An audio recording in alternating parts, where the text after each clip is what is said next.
Red book అరాచకం. ముందుగా వెంకటేష్ గారు చెప్పండి, ఈ రకంగా ఎమ్మెల్యేలు వీళ్ళందరి మీద కేసులు ఏముండవు, అట్లాగే వాళ్ళు ఏం పెట్టినా సరే జగన్ గారి కుటుంబం మీద ఎంత అరాచకంగా పెట్టినా కూడా కేసులు ఉండవు. చంద్రబాబు గారి మీద ఏదో పెట్టారని చెప్పి వెంటనే నోటీస్ కూడా ఇవ్వకుండా తీసుకెళ్ళటం, మీరు లాయర్ కూడా కదా.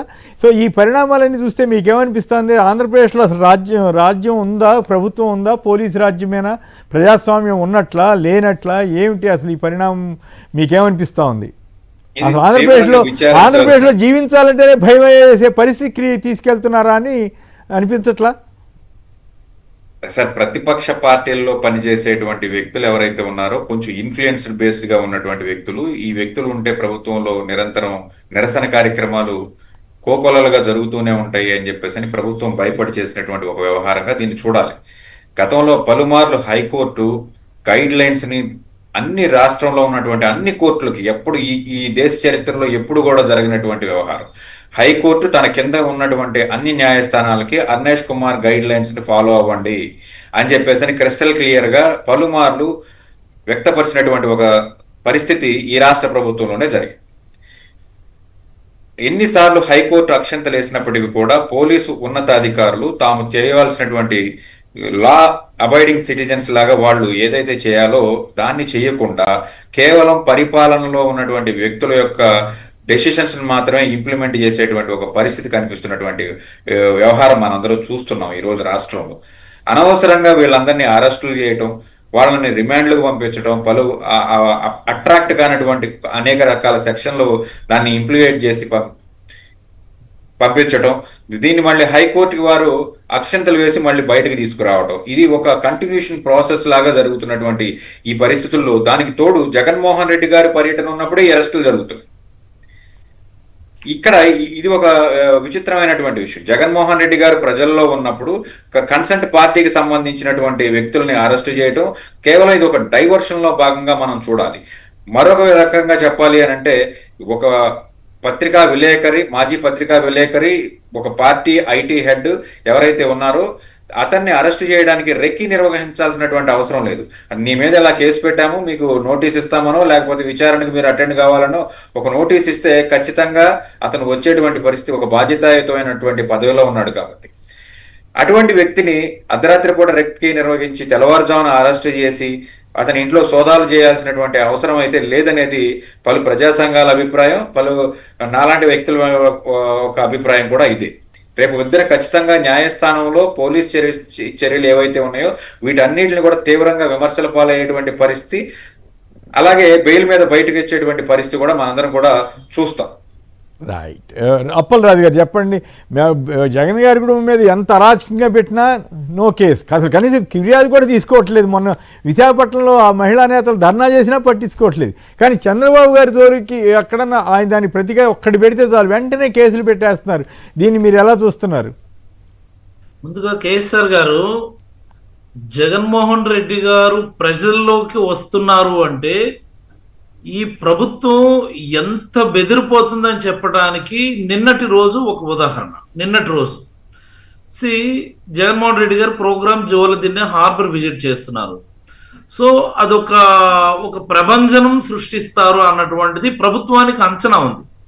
సో ఆ ప్రభంజనం అంటే ఆ వైబ్ ఏదైతే ఉందో దానిని డైవర్ట్ చేయాలి, డిస్టర్బెన్స్ చేయాలి, ప్రజల్లో ఇతరత్ర అంశాలపైన చర్చ జరగాలన్నటువంటి ఉద్దేశంతో చూడండి, జగన్ సారు 9:30కి బయలుదేరుతారు యాక్చువల్గా తాడేపల్లి నుంచి బై చాపర్, అంటే నెల్లూరు జిల్లాకి. 8 గంటలకే స్పీచ్ రాయాల్సిన, అంటే స్పీచ్ ప్రిపేర్ చేయాలి కదా లీడర్ కి, ఒక బ్యాకెండ్ టీమ్ అన్నటువంటిది. సో ఏ అంశాలని ప్రజల దృష్టికి తీసుకుని వెళ్ళాలన్నటువంటిది ఒక బేసిక్ నోట్ అనేది ప్రిపేర్ చేయాలి. అది ఎవరు ప్రిపేర్ చేస్తారు? ఆయనకు సంబంధించినటువంటి పిఆర్ఓని ప్రిపేర్ చేస్తారు. ఆ పిఆర్ఓని అంటే ఇలా అంటున్నానని కాదండి, మా దగ్గర సమ్ టైమ్స్ ఎన్ఐఏ వాళ్ళు వస్తారు. ఎన్ఐఏ వాళ్ళు ఈ నక్సలైట్లను లేకపోతే అరెస్ట్ చేయడానికి వచ్చినప్పుడు చేసేటటువంటి ప్రక్రియ శ్రీహరి గారిని అరెస్ట్ చేయడానికి నిన్న పోలీసులు ఫాలో అయినారు. అసలు అది అరెస్ట్ అంటామా లేకపోతే కిడ్నాప్ అంటామా? ఒక మాటలో చెప్పాలి అంటే అరెస్టా లేకపోతే కిడ్నాప్. అది కిడ్నాప్ చేశారు అని అనిపించింది నాకు ఇనీషియల్ గా. ఒకటి, సో పూడి శ్రీహరి గారు అరెస్ట్ ఒకటైతే, రెండు ఆదరా బాదరాగా ఎప్పుడు అంటే ఇంటర్మీడియట్ రిజల్ట్స్ నిన్ననే రిలీజ్ చేస్తాము అని చెప్పి ముందు చెప్పలేదు గవర్నమెంట్.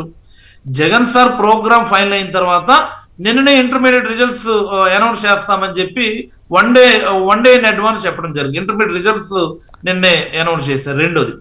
మూడోది, ఆదరా బాదరాగా తెలుగుదేశం పార్టీ కమిటీ చూడండి, అంటే టీవీల్లో లేకపోతే మీడియాలో స్పేస్ ఆక్యుపై చేయడానికి ఒక్క జగన్ సార్ ప్రోగ్రామ్ కి సంబంధించినటువంటి వైపుని డీవియేట్ చేయడానికి, డైవర్ట్ చేయడానికి ఎన్ని తిప్పలు పడుతుంది ప్రభుత్వం, ఎన్ని తిప్పలు.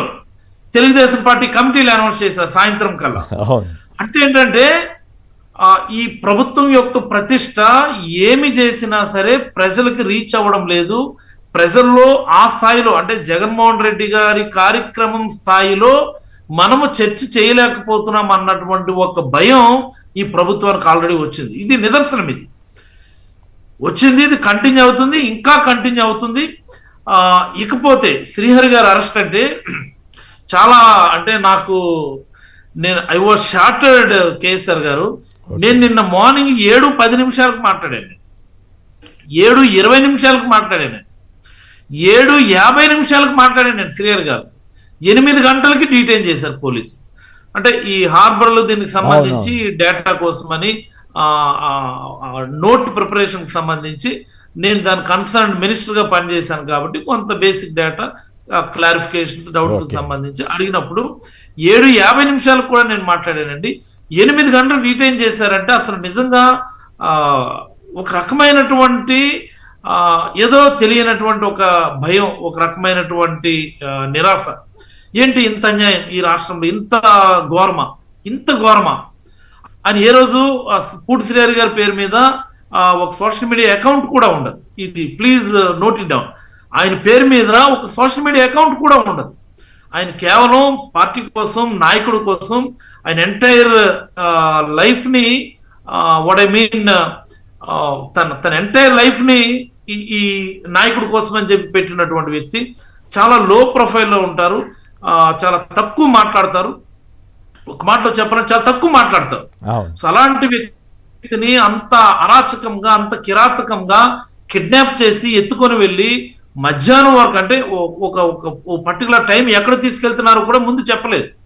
చివరికి మనం హెబియస్ కార్పస్ పిటిషన్ మూవ్ చేస్తున్నాం అన్నప్పుడు ఇదిగో కుప్పం స్టేషన్ తీసుకెళ్తున్నాం అని చెప్పి అప్పుడు చెప్పారు. అసలు అంటే ఏం జరుగుతుంది రాష్ట్రంలో, అసలు ఏమున్నది రాష్ట్రంలో చెప్పుకోవడానికి, పాజిటివ్స్ చెప్పుకోవడానికి ఏం లేక చివరికి గొంతు నొక్కేటటువంటి ప్రయత్నం తప్ప మరొకటి కాదు. దీనికైతే ఖచ్చితంగా భారీ మూల్యం చెల్లించుకోవాల్సినటువంటి పరిస్థితి ఈ ప్రభుత్వానికి, ఈ ప్రభుత్వ పెద్దలకి వస్తుందని నేనైతే అభిప్రాయపడతా ఉన్నాను. రాబోయే రోజుల్లో జగన్ సార్ ముఖ్యమంత్రి అయిన తర్వాత కింది స్థాయి కార్యకర్తలు కూడా ఎవరు ఊరుకునే పరిస్థితి ఉండదు. ఏదో లైక్ చర్యకు ప్రతి చర్య అన్నటువంటిది నా ఉద్దేశం కాదు, కానీ తప్పు చేసినటువంటి ప్రతి ఒక్కరు కూడా దానికి ప్రతిఫలం అనుభవించాల్సినటువంటి పరిస్థితి క్రియేట్ చేయాల్సినటువంటి కంపల్షన్ రాబోయే ప్రభుత్వానికి ఈ ప్రభుత్వం కల్పిస్తుందని నేనైతే అభిప్రాయపడతాను. ఓకే, అయితే ఫైనల్ ఒక్క మాటలో చెప్పండి, ఈ పాలిట్ బ్యూరో ఇష్యూలోకి వెళ్తానికి ముందుగా వెంకటేష్ గారు జగన్ గారి మీద అంత అరాచకంగా మీరు చూస్తుంటారు కదా ఫోటోలు ఇవన్నీ, ఆ వాటి మీద ఎందుకు కేసు పెట్టరు? చంద్రబాబు గారి మీద ఏసీ వేయకముందే ఎట్లా కేసు పెడతారు? మనం చూస్తున్నాం కదా సార్, ఇలాగే పెడతారు. ఎందుకంటే ఒక్క జగన్ గారి మీద ఏంటి సార్, ఎవరిని వదిలారు? ఎన్టీ రామారావు గారి దగ్గర నుంచి వదిలారా ఏంటి వీళ్ళు? ఎన్టీ రామారావు గారికి ఈ రోజు దేవుడు అయ్యారు వీళ్ళకి. ఈ రోజు నిలువెత్తు విగ్రహాలు పెడతాం అంటున్నారు. ఆయనకి బట్టలోడ తీసి కార్టూన్లు వేసిన చరిత్ర తెలుగుదేశం పార్టీది కాదా? దాన్ని ముందుకు తీసుకెళ్ళినటువంటి వ్యవహారం. రెండోది, ప్రతిరోజు ఏదో ఒక ఐటీడీపీ నుంచి ఒక పోస్ట్ రిలీజ్ అవ్వట్లేదా? అన్ని పచ్చి అబద్ధాలతో కూడా, అది విచిత్రం.